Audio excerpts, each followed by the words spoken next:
Sixth வேர்ல்டில் third இயரில் இருக்கிற உரைநடை பார்க்கலாம். ஆறாரோ ஆறிரரோ இது ஒரு நாட்டுப்புற பாடலில் வரும். சிலபஸில் இருக்கிற ஒரு முக்கியமான டாபிக் தான் இது. இதில் இருக்கிற பாடல் எல்லாம் நமக்கு முக்கியம் இல்லாதது மாதிரி தெரியும். ஆனால் அந்த பாடல் கொடுத்துட்டு இது என்ன பாடல்னு கேட்பாங்க. அப்போ போடுவதற்கு நம்ம சும்மா ஒரு ரீடு மட்டும் நம்ம அங்கங்கே கொடுத்து வைக்கலாம்.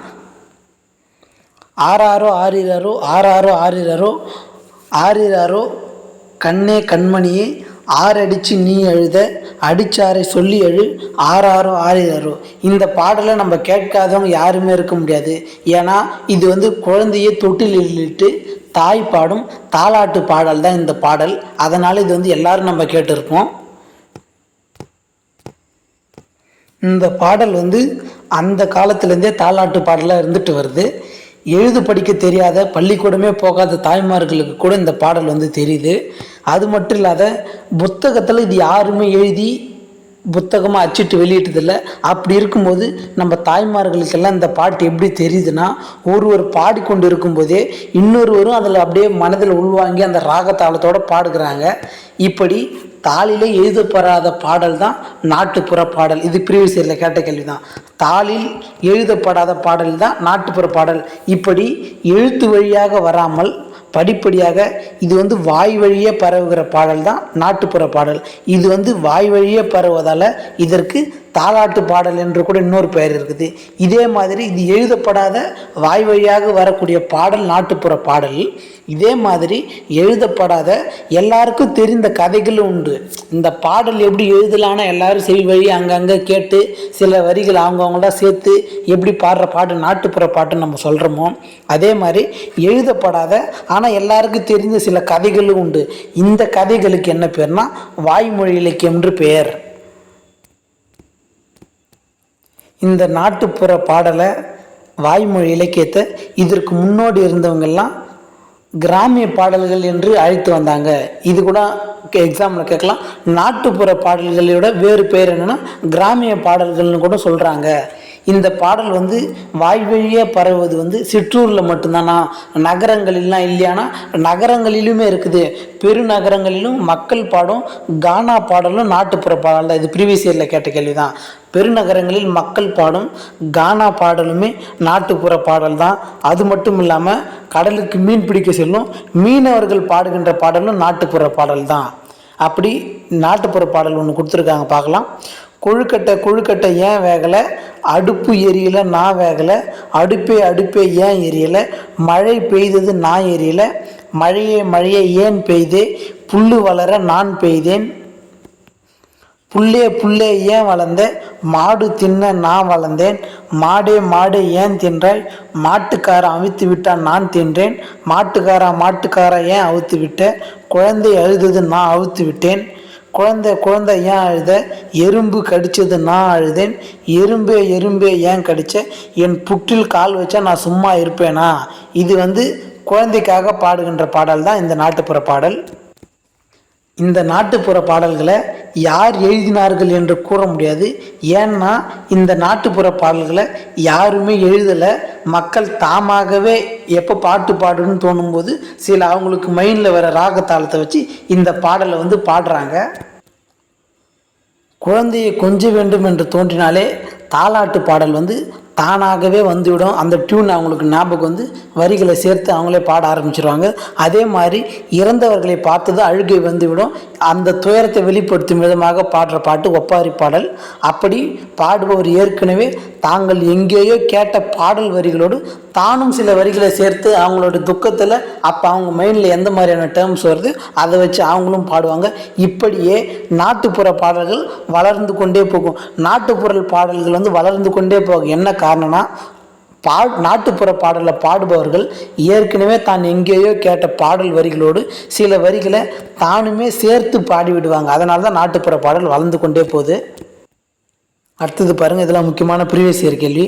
ஒருவர் பாடியது போல அப்படியே இன்னொருவர் பாடுவதில்லை.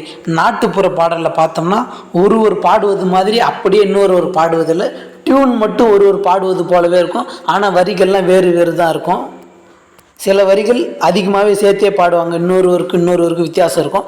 நாட்டுப்புற பாடல்களோட தனி சிறப்பு என்னென்னா, ஒருவர் பாடுவது போல இன்னொருவர் பாடுவது இல்லை. இதுதான் நாட்டுப்புற பாடலில் இருக்கிற தனி சிறப்பு. இது வந்து ப்ரீவியஸ் இயரில் கேட்ட கேள்வி.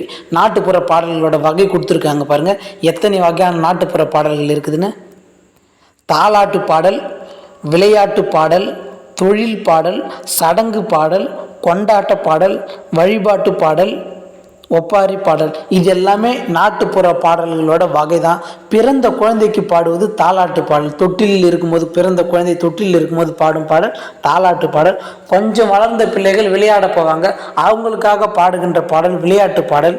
களைப்பு நீங்க வேலை செய்கிறவங்க பாட்டு பாடிட்டே வேலை செய்வாங்க, அது தொழில் பாடல் என்று அழைக்கப்படுகிறது. அது மட்டுமல்லாமல் திருமணம் மற்றும் பிற நிகழ்வுகளில் பாடுவது சடங்கு பாடல் மற்றும் கொண்டாட்ட பாடல். சாமி கும்பிடுவோர் பாடுவது எதுனா வழிபாட்டு பாடல். இறந்தோருக்கு பாடப்படுவது ஒப்பாரி. இதில் நமக்கு எதுக்கு சந்தேகம் வரும்னா, இறந்தோருக்கு பாடப்படுவது ஒப்பாரின்னு நமக்கு தெரியும்.